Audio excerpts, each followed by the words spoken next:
cool. Ashen Wings TCG. I'm here. You played this.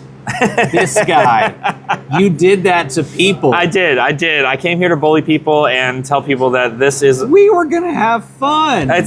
Listen, we have to do a learning lesson at some point. Yes. It's got to happen. I've played against this deck before. It wasn't tonight, but I've played against it. I knew what horrors you were about to, reap upon others. So why don't you walk us through the Decimator Great Axe Olympia. Yeah, so for essentially those you don't know, this build can pretty much be done in any warrior. The reason why I choose Olympia is strictly because of this headpiece. Yeah. Surprisingly, it just is Temper 2 in warrior, whereas if you're playing like Dory, you just play Refraction Bolters instead.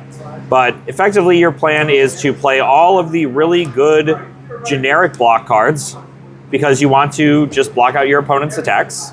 And then, of course, if you ever plan to play into a wizard, you have the option to just swap them immediately. This sometimes gets value, sometimes it does not. So not really the issue there. But this is all the equipment you're running, effectively the whole thing there. And then after that, we move into kind of the overall actions, right? Yeah, let's go ahead and take a look at the deck. So it's a mix of both attack actions and non-attack actions. You're pretty much just sending 3 for 7s like you would be a Guardian, right? All right, let's see it.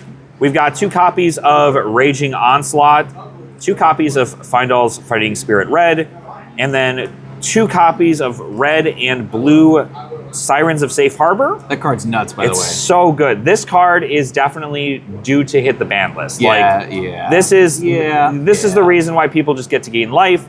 This is more situational, but this is really just like you get pure value off of it. Yeah. And then we do also have the Battlefront Bastion. This is just kind of a great way to block 3 without pseudo blocking 3 if you're really trying to do it. So, but that's the attack actions here. So pretty much whenever you're not swinging weapon, you're in a fatigue match, you want to make sure that you're trying to send 7 to block out your opponent. Then we move into the non-attack actions. It's pretty much just pumps for your weapon. We have the Sharpened Steel Red to pump up your weapon. We have a blue block 3. Most of the stuff in here is just like blues or blue block 3s, but sometimes they have effects. We also have Felling Swing Yellow. That's how you know you're playing a good deck. Yep, that's it. Sometimes they have effects. Sometimes they do things. We are playing in the main board blue and yellow Felling Swing. Your goal is to pretty much pitch stack these to the end of the game when your opponent doesn't have enough, and then just send a large amount of damage that's already hard for them to block. Hit and run, you're never going to get go again on this. This literally just blocks 3. I don't think there's ever a use for it. Same comes with Engaged Swiftblade. Sometimes, if you're lucky, you can play this, attack with your weapon, gets go again, and then come in for like a Sirens.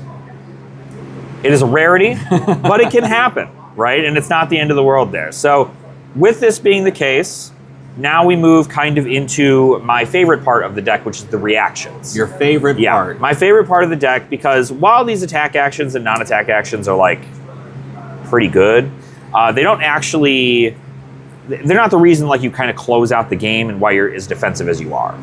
The big thing here is you're playing a warrior. So you have attack reactions, but more importantly, you have one of the most powerful defense reactions, I think, in the entirety of this format. But we'll start with the attack reactions first. We've got 2 red Iron Song Response because it's your opponent's going to try blocking you. You're going to get full value. You've also got the blues here as well. Again, blue block 3. That's what we like to see there.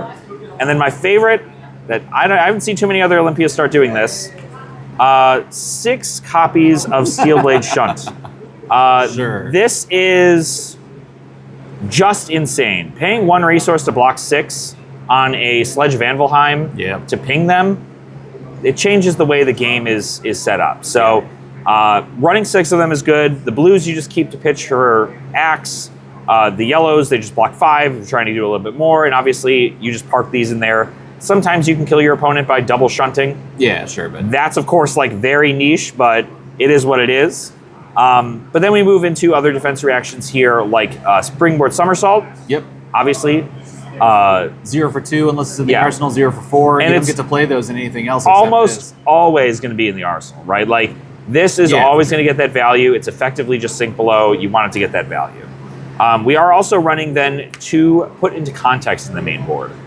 This gets swapped out if you are playing anything that's like a Guardian, because they're not going to be able to block anything on that. Yeah. But it is good to have into most of your aggro matchups because you're usually going to be able to block something out of it. So that's kind of our reactions here. It's very defensive in its initial nature. And then we pretty much move into the sideboard. All right, let's take a look. We'll take a look at the side here. Once we have, pretty much it's as understood there, Arcane is a thing that exists in the game, right? And so with Arcane being there, we need to be prepared for that.